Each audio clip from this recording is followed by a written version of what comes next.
उपमुख्यमंत्री महाराष्ट्र राज्य यांना विनंती करतो त्यांनी आपले मनोगत व्यक्त करावे. बर करतो.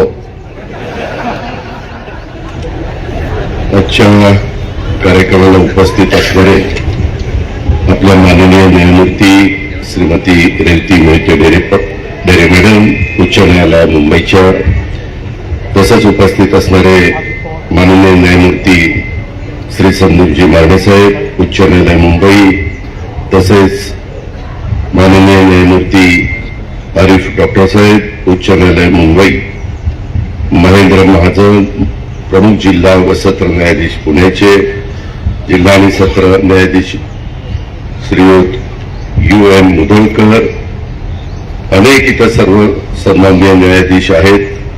सर्व सन्माननीय न्यायाधीश, उपस्थित विधिमंडळातील माझे सहकारी आणि मंत्रिमंडळातील पण माझे सहकारी या भागाचे लोकप्रतिनिधी, दत्तामामा भरणे, त्यामध्ये खासदार सुप्रिया सुळे, हर्षवर्धन पाटील, यशवंत माने, विजयराव मोरे, विविध क्षेत्रामध्ये काम करत असणारे उपस्थित असणारे सर्व प्रतिष्ठित नागरिक, इंदापूर, बारामती, दौंड, कळमळा, जुन्नर, माढा या सर्व परिसरातून आलेले वकील, तसंच आमचे उपस्थित असणारे अध्यक्ष वकील संघटनेचे श्रीयुत गिरीशजी महाजन, गिरीशजी गांधी शहा, काय होते महाजन गांधी सारखे डोळ्यासमोर होते. ॲडव्होकेट हर्षदभाई निंबाळकर, सदस्य बार काउन्सिल महाराष्ट्र व गोवा तथा सिनियर काउन्सिल उच्च न्यायालय, ॲडव्होकेट अहमद खान पठाण, सदस्य बार काउन्सिल महाराष्ट्र व गोवा तसा सदस्य महाराष्ट्र राज्य वक्फ बोर्ड, आणि सर्व आमच्या शासनाचा उपस्थित असणारा अधिकारी वर्ग, पत्रकार मित्र, बंधू भगिनींनो, माझ्या तरुण मित्रांनो, वेळ बराच झालेला आहे. खरं तर मी दपकतच आलो होतो. मला बरोबर 11 वाजता यायचं होतं. म्हणलं श्रीमती रेवती मोहिते डेरे मॅडमचा कार्यक्रम आहे, त्याच्यावर राईट टाइम आपण गेलं पाहिजे. आणि मी पुण्यात माझे सकाळी 6:30 वाजल्यापासून मीटिंग चालू होत्या, त्या सगळ्या उरकून मी येण्याचा प्रयत्न केला, परंतु वेळेमध्ये पोहोचलो. एकंदरीतच न्याय व्यवस्थेचं खूप महत्वाचं काम आपण संविधान, घटना, कायदा, नियम ह्या सगळ्यांचं पालन करतो म्हणून 140 कोटी जनता असणाऱ्या भारताचं एकंदरीत भवितव्य आजही आपल्याला सगळ्यांना उज्ज्वल पाहायला मिळतं. या इंदापूर येथील जिल्हा आणि अतिरिक्त सत्र न्यायाधीश आणि दिवाणी न्यायाधीश वरिष्ठ स्तर न्यायालयाचं उद्घाटन आत्ताच मुंबई उच्च न्यायालयाच्या न्यायमूर्ती श्रीमती रेवती मोहिते डेरे मॅडम यांच्या हस्ते करण्यात आलेलं आहे. आणि इंदापूरकरांच्या दृष्टीने ही अतिशय आनंदाची आणि अभिमानाची बाब आहे. मी जिल्ह्याचा पालकमंत्री या नात्याने सर्व जे सन्माननीय न्यायाधीश आलेले आहेत त्या सर्वांचं जिल्ह्यामध्ये आल्याबद्दल, आपल्या इंदापूर तालुक्यामध्ये आल्याबद्दल, शहरामध्ये आल्याबद्दल तमाम जिल्ह्याच्या वतीनं मी त्यांचं स्वागत करतो. एकंदरीतच आज या बरेच दिवस चाललेला होता कार्यक्रम घ्यायचा. खरं तर विधी व न्याय खातं आमचं देवेंद्रजी फडणवीसांच्याकडे मधल्या 4-5 दिवसामध्ये ते दावोसला गेलेले होते. मोठ्या प्रमाणावर गुंतवणूक ही आपल्या महाराष्ट्रामध्ये यावी, त्याच्यातून रोजगार निर्माण व्हावा, त्याच्यातून तरुणींच्या हाताला काम मिळावं आणि एकंदरीत आर्थिक एक सुबत्ता महाराष्ट्रामध्ये यावी. पंतप्रधानांचं जे स्वप्न आहे की जगामध्ये अर्थव्यवस्थेच्या बाबतीमध्ये 3रा क्रमांक आपला आला पाहिजे, जो आता 5व्या क्रमांकावर आपण आहोत, त्याही दृष्टिकोनात आमचं महायुतीच्या सर्व सहकारी मित्रांचं, सरकारचं लक्ष त्या ठिकाणी लागलेलं आहे. आज बोलत असताना खूप जणांनी वेगवेगळ्या प्रकारचे दाखले दिले, पाठीमागचे वेगवेगळे काय कसं झालं हे गिरीश आमच्या शहांनी पण आपल्याला सगळ्यांना ऐकवलं की कसे बदल होत गेले, लोकांच्या अपेक्षा वाढलेल्या आहेत, लोकांना सुविधा मिळाल्या पाहिजेत, न्याय लवकर मिळाला पाहिजे, परंतु त्याच्याकरता न्याय लवकर मिळण्याच्या करता सुविधा पण सरकारने दिल्या पाहिजे आणि ते काम आम्ही लोकांनी हातामध्ये घेतलंय. आज देखील जुन्नर, पिंपरी चिंचवड, शिरूर किंवा दौंड अशा सगळ्याच्या बाबतीमध्ये बोलत असताना मगाशी महाजन साहेबांनी काही तिथं अडचणी बाब पण मांडल्या आणि कशा पद्धतीने आपण पुढे चाललो हे सांगितलं. पुणे जिल्हा तसं बघितलं तर सर्वात मोठा जिल्हा आणि त्याच्यामुळं ह्या जिल्ह्यामध्ये जजेसची संख्या पण जास्त, जवळपास 153 जजेस आणि 80 पुणे शहरातच. आता त्यांनी संगम बघल्याचं सांगितलं, त्यामध्ये त्यांना 24 अशा पद्धतीचे टॉवर पाहिजेत. माझी विनंती आहे, शेवटी तो तुमचा अधिकार आहे, तुम्ही जर ते लवकर आपल्या न्यायाधीशांच्याकडनं मंजूर करून मला मंत्रालयामध्ये पाठवलं तर मी 100% या तुमच्या सगळ्या टॉवरला जे काही मदत पाहिजे ती मदत करतो. कारण मधल्या काळामध्ये क्वीन्स गार्डनला देखील खूप अडचणी, अतिशय दुरावस्था या न्यायाधीशांनी मला सांगितली आणि मी अतुल चव्हाणला सांगितलं, अतुल हे बरोबर नाही, आपण त्याच्यामध्ये सर्वतोपरी सहकार्य केलं पाहिजे. आत्ताच माझा एक्झिक्युटिव्ह इंजिनियर PWDचा मला सांगत होता की दादा 8 राणीचा बाग इथं न्यायाधीशांचे जे निवासस्थान आहे, ज्याला आपण क्वीन्स गार्डन म्हणून देखील ओळखतो, तिथं 32 न्यायाधीशांची निवासस्थानं मंजूर करण्यात आलेली आहे आणि लवकरच तेही काम आम्ही त्या बाबतीमध्ये सुरू करू. एकंदरीतच ह्या सगळ्या सुविधा देत असताना ही वास्तू जी झालेली आहे त्याच्याबद्दल एकंदरीत तळमजला पहिले 2 मजले, दुसरा अशा प्रकारची वास्तू आहे. पण माझा थोडासा स्वभाव स्पष्ट आहे. मी आतमध्ये ज्यावेळेस मॅडमनी त्याचं उद्घाटन केलं, आतमध्ये इतका अंधार आहे, म्हणजे ग्राउंड फ्लोअरला 11:30 वाजता उद्घाटन झाल्यानंतर असा इतका अंधार, काय कुठल्या शाण्यानी आणि कुठल्या आर्किटेक्टनी वास्तू मंजूर केली त्याचं त्यालाच माहिती. आणि सेकंड फ्लोअरला गेल्यानंतर मात्र ओपन टू स्कायचं ते उजेड येतो, तिथं मात्र चांगली व्यवस्था आहे. तरी मला काही वकिलांनी सांगितलं की दादा व्हेंटिलेशन कमी आहे. मध्ये स्वतः हे सगळे मान्यवर येऊन त्यांनी बघून गेलेले आहेत. त्यांच्या काही सूचना असतील त्या सूचनांचं पालन PWD विभाग निश्चितपणे करेल. आमचं ते कर्तव्य, आम्ही देखील त्या बाबतीमध्ये करू. 14 कोटी रुपयाची वास्तू, त्याच्याही बद्दल दत्ताभाऊंनी सांगितलं काय झालं, कसं झालं, कशा पद्धतीनं झालं. अस्तित्वात न्यायालय इमारतीमध्ये माननीय अतिजिल्हा न्यायालय आणि माननीय उच्च स्तर न्यायालय वार होत असल्यामुळं तळमजल्यावरील वकील संघ कक्ष रूम 13 आणि दुसऱ्या मजल्यावर हिरकणी कक्ष रूम 43चं रूपांतर न्यायदान कक्षामध्ये करण्यात आलेलं आहे. प्रशासकीय मान्यता त्याच्यामध्ये आणि निविदा असं सध्या परिस्थिती मला सांगण्यात आलेली आहे. आणि अस्तित्वातील न्यायालय इमारतीच्या 3ऱ्या आणि 4थ्या मजल्याच्या बांधकामासाठी देखील अंदाजित 8 कोटी रुपये एवढी रक्कम अपेक्षित आहे. सोमवारी तो प्रस्ताव जिल्हा न्यायालयाकडे सादर होणार आहे. अजून 4 कोटीची गरज आहे, हॉलची गरज आहे असं सांगण्यात आलेलं आहे. आपण ते मान्य करून आम्हाला जर पाठवलं तर मी या नवीन अर्थसंकल्पाचंच हे 8 कोटी रुपये उपलब्ध करून देईल. त्याबद्दल आपण कुणीही मात्र शंका मनामध्ये ठेवू नका. शेवटी कोर्टामध्ये प्रॅक्टिस करणाऱ्या वकिलांच्यासाठी देखील कोर्ट इमारतीच्या बाजूला नवीन जागेवर 1200 चौरस फुटाचं एक स्ट्रक्चर उभं करून द्या, अशा प्रकारच्या सूचना न्यायमूर्तींनी दिलेल्या आहेत. त्याच्यामध्ये त्याही बाबतीत लक्ष घातलं जाईल. आणि त्याला तर मी थांबणारच नाही. मी उद्या रविवार आहे, पण सोमवारीच DPDC मधनं 20 लाख रुपये मी मंजूर आता जाहीर करतो. आणि त्या पद्धतीनं अमोल, तू इथं आहेस, अतिशय व्यवस्थित ते नटबोल्ट मध्ये काम कर की पुन्हा उद्याच्याला आपल्याला ते शिफ्ट करायचं म्हटलं. जसं डेरे मॅडमनी सांगितलं की खर्च जास्त करू नका, परंतु त्याचा परत उपयोग करता आला पाहिजे. तशा प्रकारचं टेक्निक वापरा आणि ते पण त्या बाबतीमध्ये करून द्या. एकंदरीतच पंचायत समितीची इंदापूर इथं कोर्टालगत 2 एकर जागेचा उल्लेख गिरीशजींनी आपल्या भाषणामध्ये केला. जिल्हा परिषदेमध्ये आता CEO गजानन पाटील आहेत, त्यांना उद्या झेंडावंदनला ही सगळी लोक मला भेटतीलच, तिथंच त्यांना मी सूचना देईल. परंतु ती जागा दिली म्हणजे लगेच तिथं इमारती होतील असं समजू नका.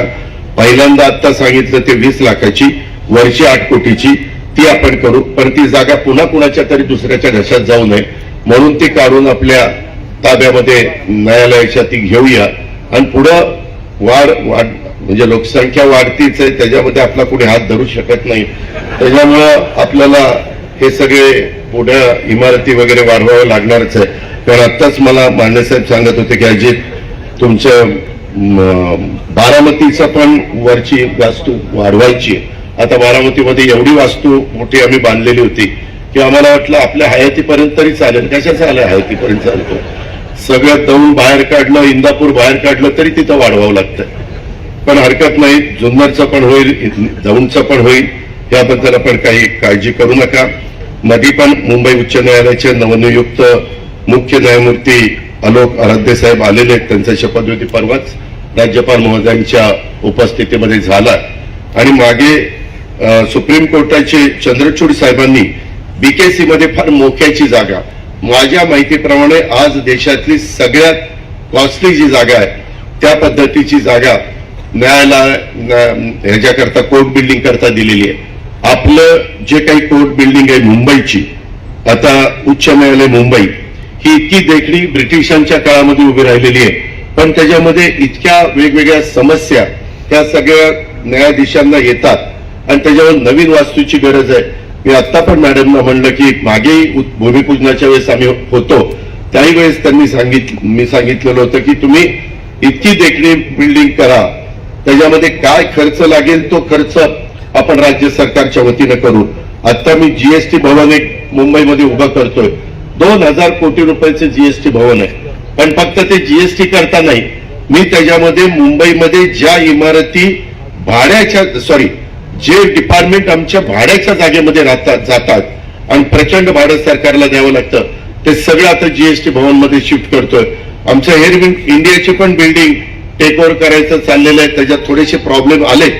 मुख्यमंत्री प्रयत्न करतायत, एकनाथराव प्रयत्न करतायत, आम्ही केंद्र सरकारशी बोलतोय, पण ती पण वास्तू आमची राज्य सरकारच्या ताब्यामध्ये घेण्याचा आमचा सगळ्यांचा मानस आहे. ते लवकर जर झालं तर तिथं पण आपली काही कार्यालय आपल्याला शिफ्ट करता येणार आहेत, म्हणजे राज्य सरकारची. आज मित्रांनो, मला एका गोष्टीची जाणीव आहे की वेळ बराच झालेला आहे, पण मी आपल्याला सगळ्यांना सांगू इच्छितो की हे जे काही मगाशी टॉवर उभे करण्याच्या करता किंवा राहण्याची बिकट समस्याच्या बद्दल सांगितलं, ते तर दूर केलेच पाहिजे, ते आपल्या सगळ्यांचं कर्तव्य आहे. पण मी आता पुण्यामध्ये अनेक वर्ष तुम्ही सगळ्यांनी मला संधी दिलेली आहे आणि मी ठरवलंय, मुंबई असेल, पुणे असेल किंवा इतर कुठल्याही तालुके जिल्ह्याची ठिकाणं असतील, तिथं देखण्या वास्तू उभ्या करायच्या, लोकांची सोय व्हावी, अधिकाऱ्यांची सोय व्हावी, तिथं काम करणाऱ्या आमच्या स्टाफची सोय व्हावी. आता सारथीची खूप देखणी वास्तू आपण पुण्यामध्ये उभी केलेली आहे. तिथंच आज मी सामाजिक न्याय विभागाची पण वास्तू आज फायनल केलेली आहे. शालेय शिक्षण भवन त्याचं काम चाललेलं आहे, कामगार भवनचं काम चाललेलं आहे, पणन आणि सहकार भवन साखर भवनच्या ठिकाणी ती एक नवी वास्तू आपण करतोय. नोंदणी भवनचं काम चाललेलं आहे, कृषी भवनचं काम चाललेलं आहे, नगर विकास भवन आपण बांधतोय, टाउन प्लॅनिंगचं मेन ऑफिस महाराष्ट्राचं पुण्यामध्ये आहे, त्याच्यावर ती पण इमारत आपण करतोय. नवीन प्रशासकीय भवन आपण करतोय, महिला बाल विकास आयुक्तालयाच्या करता एक भवन आपण करतोय, ऑलिम्पिक भवन हे आपलं बालेवाडीमध्ये चाललेलं आहे, जमावबंदी आयुक्तालय त्याचं एक भवन आपलं पुण्यामध्ये चाललेलं आहे. जीएसटी भवनची वास्तू जवळपास उरकत आलेली आहे. आता मुख्यमंत्र्यांनी वेळ दिली की एसपीचं ग्रामीण कार्यालय फार देखणी वास्तू आणि त्या ठिकाणी त्या पद्धतीने उभी करतोय.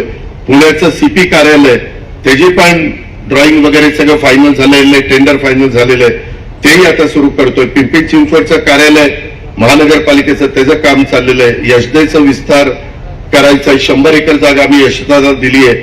मसुरीला जसं ट्रेनिंग सेंटर आहे त्याच धर्तीवर यशदामध्ये राहिलेल्याही 100 जागेमध्ये एकरामध्ये आम्ही या सगळ्या गोष्टी करतोय.